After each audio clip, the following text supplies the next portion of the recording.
Lockdown phase of the prohibited order in the Kathmandu Valley has begun from today as the local authorities had decided to clamp down another week of the order, easing a number of previous restrictions. It is understandable that the easing of the restrictions has been mainly brought about by the not-so-alarming coronavirus scenario in the past 2 weeks. However, with the detection of a new mutated form of Delta variant of coronavirus in Nepal, it is quite obvious that the risks of transmission still persist in the country. Good morning, I am Bibashna Tamang and these are the headlines of the hour. Health Ministry confirms the detection of a new mutated form of Delta variant of coronavirus in Nepal. 46 more COVID-19 deaths reported in the country yesterday.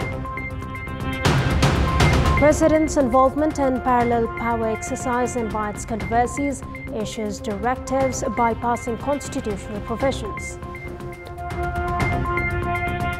WHO says large number of poorer countries do not have enough doses to continue inoculation. States the number of vaccines provided through COVAX facility too low. And Austria entered the knockout stage of Euro Cup for the first time, defeating Ukraine by a solitary goal. Denmark also reached the round of 16, thumping Russia 4-1. At a time when local administrations in several districts have started easing the ongoing prohibited orders, a new mutated form of Delta variant of coronavirus has been detected in Nepal. The Health Ministry has informed that the new variant is said to be more contagious and affects people of all age groups, increasing risks of possible health crisis in the country. More in this report. The local administrations of the Kathmandu Valley on Sunday decided to extend the ongoing prohibitory order by one more week with some ease in restrictions to be effective from Tuesday. The local administrations decided to give permission to run businesses based on day basis and private vehicles and taxis to operate based on odd and even number plate system. However, a day prior to the implementation of the new prohibitory order, a new mutated form of Delta variant of coronavirus has been detected in the country. According to the Health Ministry, a new mutated form of Delta variant has been found in 9 of the 48 samples collected in Nepal. The Delta variant was first detected in India. The National Public Health Laboratory had randomly selected the samples and sent them to India on 9th of May for testing with the coordination of World Health Organization. Alpha variant was also detected in one of these samples. The Health Ministry informed that the Delta variant was identified in rest of the samples, out of which 9 samples were found to have K417N mutation. The new variant is said to be more contagious and affects people of all age groups. The Health Ministry has urged the public to remain more vigilant after the detection of the new mutated form of Delta variant of coronavirus in the country. Experts have opined that, at a time when less than 750,000 people have received the second dose of vaccines so far, the infection rate in the country is likely to increase in coming days with the ease in the prohibitory order. As the tested samples were collected a month ago, there is no doubt that the new mutated form of Delta variant of coronavirus might have already been transmitted at the community level. Experts thus have urged concerned authorities to expedite testings instead of easing restrictions. The country continues to reel under coronavirus as 46 deaths were registered in the country yesterday, taking the COVID-19 death tally to 8,772. With this, the death rate now stands at 1.5%. Meanwhile, the total number of COVID-19 cases in the country has crossed 622,000 as 1,584 more individuals tested positive for the virus. According to the Health Ministry, 6,583 tests through the PCR method were carried out in the past 24 hours, while the infection rate in the country now stands at 24.06%. The Kathmandu Valley alone reported 479 new cases. 3,130 individuals registered full recovery yesterday, taking their recovery tally to over 559,000, while their recovery rate stands at 89.9%. Based on the Health Ministry's report, there are 53,940 active cases at the moment, of which 50,304 are currently in home isolation, 811 in intensive care units and 237 on ventilator support. The loose-down phase of the prohibitory order has begun in the Kathmandu Valley from today, as the local authorities had decided to clamp down another week of the order, easing a number of previous restrictions until 28th of this month. The meeting of the Chief District Officers of the Kathmandu Valley held Sunday afternoon decided to allow movement of private vehicles and taxis based on odd and even number plate system. Likewise, the meeting also decided to allow some businesses, including garment, jewelry and gift shops, to run on day basis. The local administrations had allowed grocery shops and departmental stores to open until 11 a.m. in the mornings, while shops selling construction materials will now be allowed to open from 11 a.m. to 6 p.m. However, all the businesses other than emergency service providers will remain closed on Saturdays. Likewise, government officers other than those in emergency sectors will provide their services on every alternative day.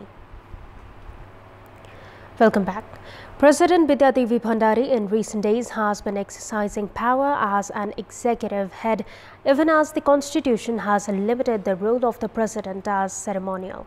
Experts opine their recent meetings with ministers and issuing directive statements have increased the risk of conflict with the Prime Minister. We have more in this report. President Devi Bhandari called Health Minister Sher Bahadur Tamang and high officials of the Health Ministry at the office of the President in Chital Niwas on Sunday and sought information regarding efforts being made to control COVID-19 and the situation regarding the vaccine campaign. According to a press statement issued by the Health Ministry, President Bhandari during the meeting also gave directives to make a proper plan in a bid to minimize the risk of coronavirus in the country. Earlier on Friday, President Bhandari held a similar meeting with the Home Minister and the heads of all the 4 security forces for almost 1.5 hours. However, Prime Minister KP Sharma Oli was not present in both the meetings. The Constitution has not authorized the head of the state to call ministers and ministerial and security officials to hold meetings directly and discuss on contemporary issues. There is a practice of the President calling the Prime Minister to get information regarding government activities.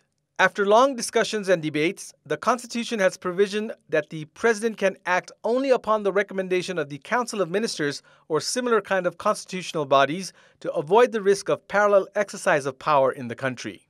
However, the recent parallel power exercise by the head of the state, bypassing the executive head, has increased the risk of conflict between these two institutions. Experts have opined that President Bhandari, who has been accused of backing Prime Minister KP Sharma Oli's every activity of political interest, has exhibited her possible unconstitutional activities through her recent actions, even bypassing the executive head of the country. In our Public Voice segment, we had asked farmers in Morang what problems have they faced in their profession. Let's take a look at what they had to say.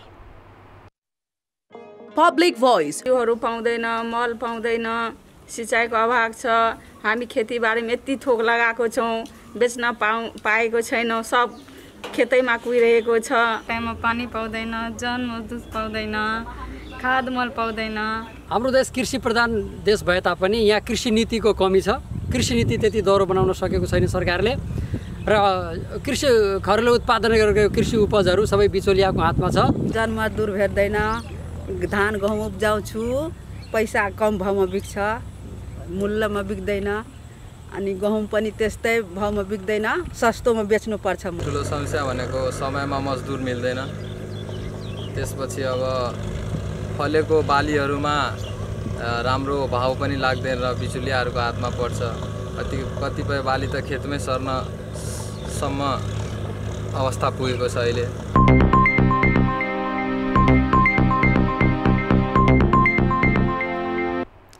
Time now for our segment Public Polls, where text us with your opinion. Public Polls. And here's the question: why haven't officials been appointed to the Teachers Service Commission even after 5 months of their recommendation? Your options are option A, not on priority, option B, political interest, and option C, doubt and recommendation. The voting is on. Type NAWS, select your option A, B or C and send it to 34001 to share your opinion with us. And time now for the sports update. Sports news. Austria reached the knockout stage of a Euro Cup for the first time, defeating Ukraine by a solitary goal to secure a last 16 tie against Italy. Austria advanced to the round of 16 as Group C runners-up, securing 3 points from 3 matches. Franco Foda's side produced a courageous display in Bucharest, and Christoph Baumgartner's close-range goal in the 21st minute proved enough to earn a Wembley meeting with the Italians on Saturday. Ukraine, third in Group C, must wait to see if their tally of 3 points proves enough to reach the knockout stages, and in truth, their timid display here could have been punished more heavily by Austria. Meanwhile, in another Group C match played last night, Netherlands thumped North Macedonia 3-0 to top the group, securing full 9 points from 3 matches. Netherlands had already reached the knockout prior to last night's match. Memphis Depay's opener in the 24th minute gave the Dutch a 1-0 lead. Ivan Trzaskowski came close to scoring twice, once having his goal disallowed and the other effort finding the post. Jorginho Wijnaldum scored twice in the second half, once in the 51st minute and the other in the 58th minute, to secure Netherlands' 3-0 win over North Macedonia. Meanwhile, Denmark have set up a last 16 tie with Wales in the European Championship after an emphatic and emotional 4-1 victory over Russia in Copenhagen last night. Denmark reached the round of 16 as runners-up of Group B, securing 3 points from 3 matches, knowing they needed to win and hoping Belgium beat Finland. The hosts did not hold back, and Mikkel Damsgaard set the stage alight with an exquisite long-range opener in the 30th minute. Yusuf Poulsen scored in the 59th minute to double Denmark's lead, pouncing on a poor back pass from Roman Zobnin before Artem Zuba scored for Russia from the penalty spot to cut the deficit to 2-1. Chelsea's Andreas Christensen scored in the 79th minute to extend Denmark's lead to 3-1. But Denmark confirmed their progression as runners-up after Joachim Mahle scored in the 82nd minute to seal the 4-1 win over Russia. The result left Russia, who started the night in second place, bottom of the table and out of the tournament. Meanwhile, in another Group B match, Belgium blanked Finland 2-0 to secure wins in all 3 group games at a European Championship for the first time, with a battling victory that left Finland's hopes of qualifying for the last 16 in the balance. The world's #1 ranked side dominated the match in St. Petersburg, Russia, but only led through an own goal from Finland keeper Lukas Radecki in the 74th minute, before Romelu Lukaku drilled a second goal in the 81st minute to seal the 2-0 win over Finland. Finland slipped from second in Group B to third by virtue of Denmark's 4-1 win over Russia, and they must now wait to see whether they qualify as one of the 4 best third-place teams. The Danes go on to face Wales on Saturday in Amsterdam. And that's all for the moment. Thank you for watching. Have a good day.